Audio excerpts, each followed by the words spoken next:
Cook with Comali season 7ல இந்த வாரம் cook with Comali election round தான் வச்சிருக்காங்க. இன்னைக்கு சண்டே எபிசோட் அப்படின்றதுனால மெயின் குக்கிங் தான் நடந்துச்சு.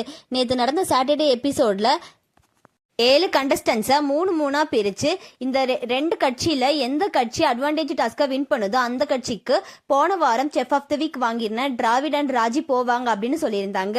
அந்த வகையில கோலி கட்சி டீம் தான் அட்வான்டேஜ் டாஸ்கை வின் பண்ணியிருந்தாங்க. இன்னைக்கு நடந்த எபிசோட்ல யாரு செஃப் ஆஃப் த வீக் வாங்கியிருக்கா அப்படின்னு சொன்னா டிராவிட் அண்ட் ராஜி தான் செஃப் ஆஃப் த வீக் வாங்கியிருக்காங்க. டிராவிட் அண்ட் ராஜி போன வாரத்துக்கு முந்தின வாரம் வர ஸ்கோர் போர்டில் லீஸ்டாக தான் இருந்தாங்க. இந்த 2 வாரம் நல்லா சமைச்சு செஃப் ஆஃப் தி வீக் வாங்கினால ஸ்கோர் போர்டில் இப்போ டாப்ல இருக்காங்க. டாப்ல இருந்தவங்க இந்த வாரம் லீஸ்ட் ஆயிட்டாங்க. குக்கு வித் கோமாளி சீசன் 7 நீங்க பாக்குறீங்களா? உங்களோட ஃபேவரட் கண்டஸ்டன்ட் யாரு அப்படின்னு சொல்லி கமெண்ட்ல சொல்லுங்க. அது மட்டும் இல்லாம டிராவிட் அண்ட் ராஜிக்கு நம்மளோட சேனல் சார்பா விஷஸ் சொல்லிக்கலாம். உங்களோட விஷஸை கமெண்ட்ல சொல்லுங்க. அண்ட் இந்த மாதிரியான அப்டேட்ஸ்க்கு நம்மளோட சேனலை சப்ஸ்கிரைப் பண்ணிக்கோங்க.